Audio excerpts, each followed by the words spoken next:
അണ്ടർ-15 football ലീഗിന്റെ ആദ്യ എഡിഷനാണ് ബംഗളൂരുവിൽ അരങ്ങേറുന്നത്. ടൂർണമെന്റിൽ കേരളത്തിൽ നിന്ന് പങ്കെടുക്കുന്ന ഏക ടീമാണ് Kovalam FC. Thiruvananthapuram super division ലീഗിലെ മികച്ച പ്രകടനമാണ് ടീമിന് അഭിമാനകരമായ നേട്ടം സമ്മാനിച്ചത്. ശശി തരൂർ MP കോവളം FCയുടെ ജേഴ്സി പ്രകാശനം ചെയ്തു. മുത്തൂറ്റ് പാപ്പച്ചൻ ഗ്രൂപ്പാണ് ജൂനിയർ ലീഗിൽ ടീമിനെ സ്പോൺസർ ചെയ്യുന്നത്. ദീർഘകാല സ്പോൺസർഷിപ്പ് നൽകുന്നത് പരിഗണിക്കുമെന്ന് മുത്തൂറ്റ് പാപ്പച്ചൻ ഫൗണ്ടേഷൻ ചെയർമാൻ മുത്തൂറ്റ് ജോണി പറഞ്ഞു. We assure you that Muthoot Papachan Group will always support and will continue to support all of us. ജനുവരി 15-ന് ടീം ബംഗളൂരുവിലേക്ക് പുറപ്പെടും. 18-ന് ഹൈദരാബാദിനെതിരെയാണ് ആദ്യ മത്സരം. മുൻ കേരള താരം എബിൻ റോസിന് കീഴിൽ പരിശീലിക്കുന്ന കുട്ടികൾ തികഞ്ഞ ആത്മവിശ്വാസത്തിലാണ്.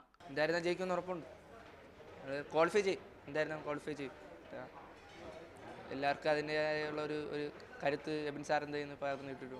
മികച്ച നിലവാരത്തിലേക്ക് വളരാൻ ടീമിന് നിലവിലെ സൗകര്യങ്ങൾ മതിയാകില്ലെന്ന് ടീം ഡയറക്ടറും സീനിയർ കോച്ചുമായ വർഗീസ് പറഞ്ഞു. കേരള ബ്ലാസ്റ്റേഴ്സോ അല്ലെങ്കിൽ ഇന്ത്യൻ നാഷണൽ ടീമോ ഒക്കെ ട്രെയിൻ ചെയ്യുന്ന അതേ ഫെസിലിറ്റീസ് ഈ പ്ലേയേഴ്സിന് കിട്ടണം.